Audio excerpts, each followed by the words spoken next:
Muy buenos días, muy buenas tardes, muy buenas noches, estimados alumnos del Colegio Sella Educación para Todos. Les habla su profesor de inglés, Eliezer Rojas, esta vez con una nueva clase correspondiente a la semana número 22.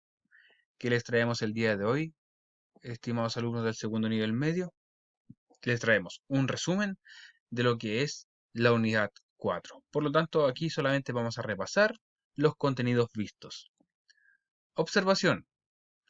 Esta vez todas las actividades van a aparecer en la guía.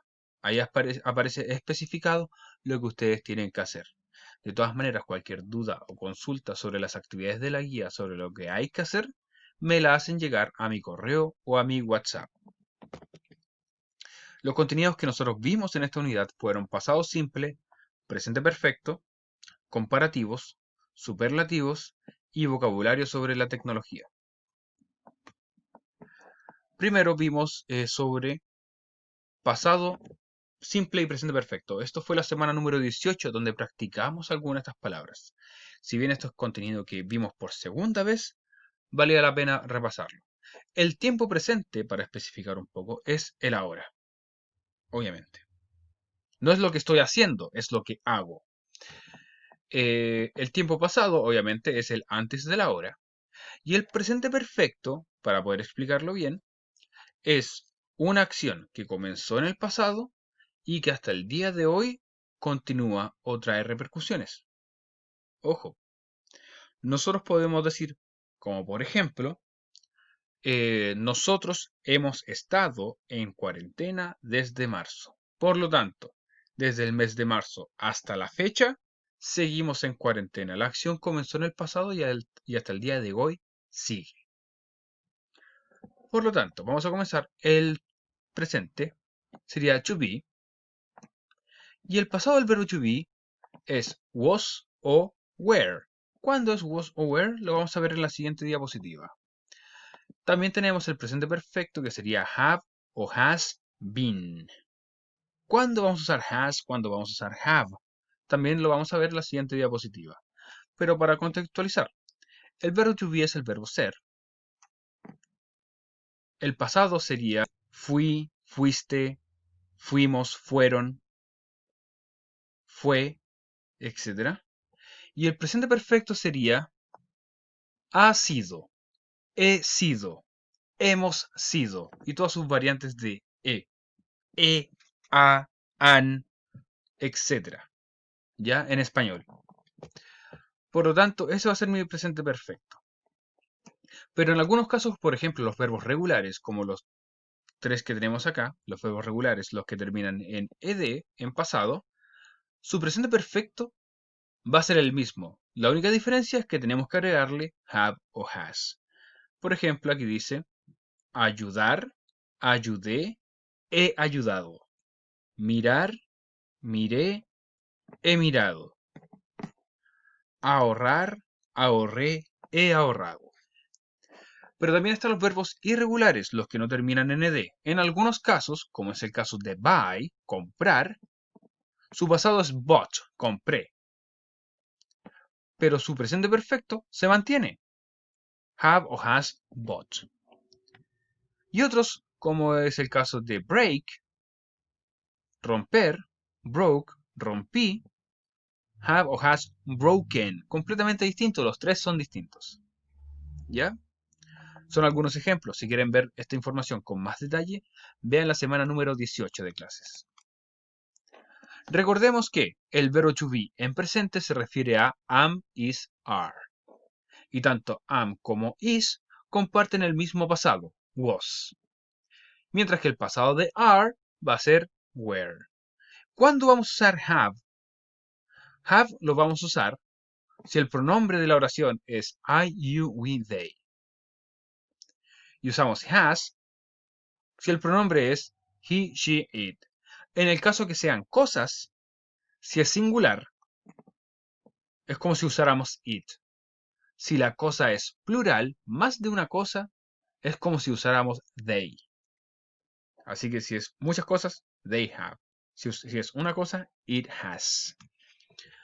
Hablemos de los comparativos. Los comparativos eran comparar una característica de un objeto contra otro. Por ejemplo, yo puedo decir, Argentina es más grande que Chile. Ahí comparo una cualidad de Argentina con Chile, que es más grande que. Eran con adjetivos. ¿Cómo modificamos estos adjetivos? Recordemos, agregamos ER al final del adjetivo. Por ejemplo, tall, alto, pasa a ser taller, más alto. Esto es en el caso de adjetivos de una sílaba. Tienes que agregar R si el adjetivo de una sílaba termina con E. Por ejemplo, wise, una sílaba, sabio. Wiser, más sabio.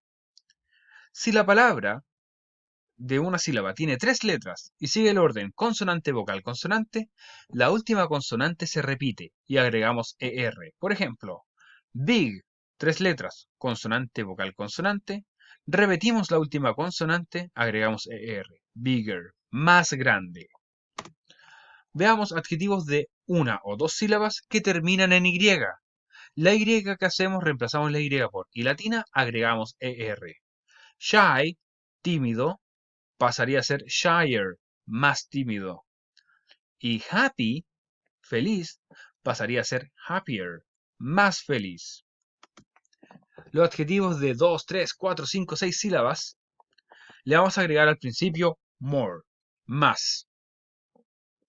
Y el adjetivo no se le agrega otra modificación, solamente el más antes.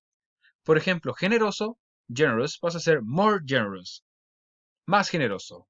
O intelligent, inteligente, pasa a ser more intelligent, más inteligente. Pero en inglés siempre hay excepciones en todos casos.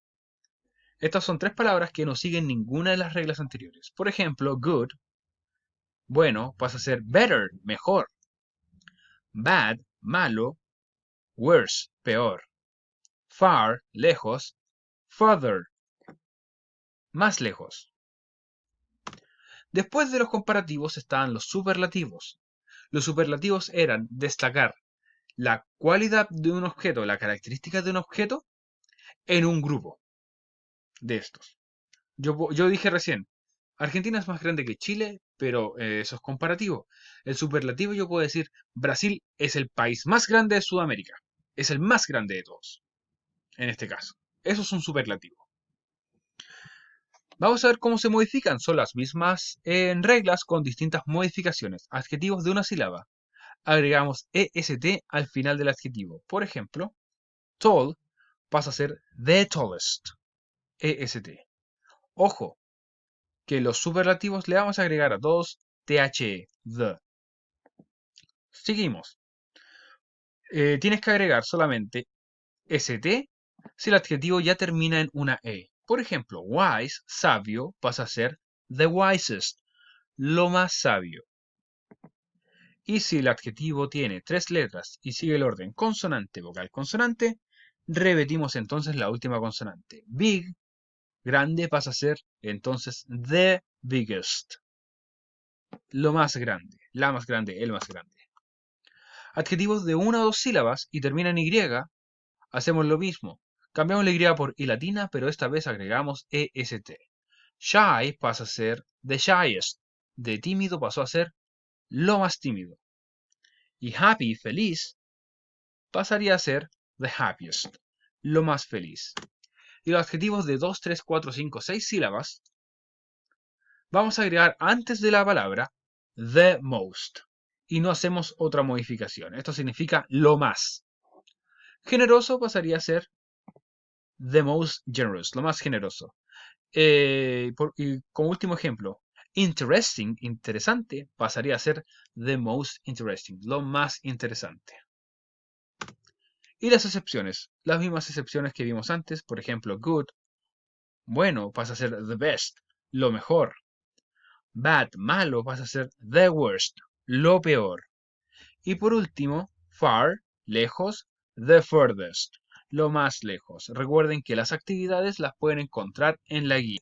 Luego hablamos de tecnología, ¿cierto? Y sus características. Por ejemplo, aquí decíamos que este celular tiene una pantalla de 6,47 pulgadas y mucha más información. Esto es un control de lectura donde ustedes tenían que identificar, tengo un segundito, lo que era Información sobre la pantalla, por ejemplo, que salía en pulgadas de largo.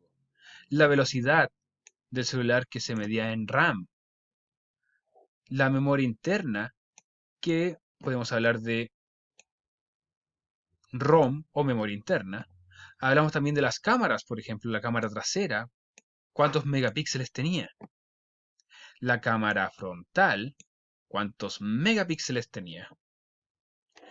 Cuánto podía cargar su batería. El sistema operativo con el que contaba. Y sobre todo también el precio.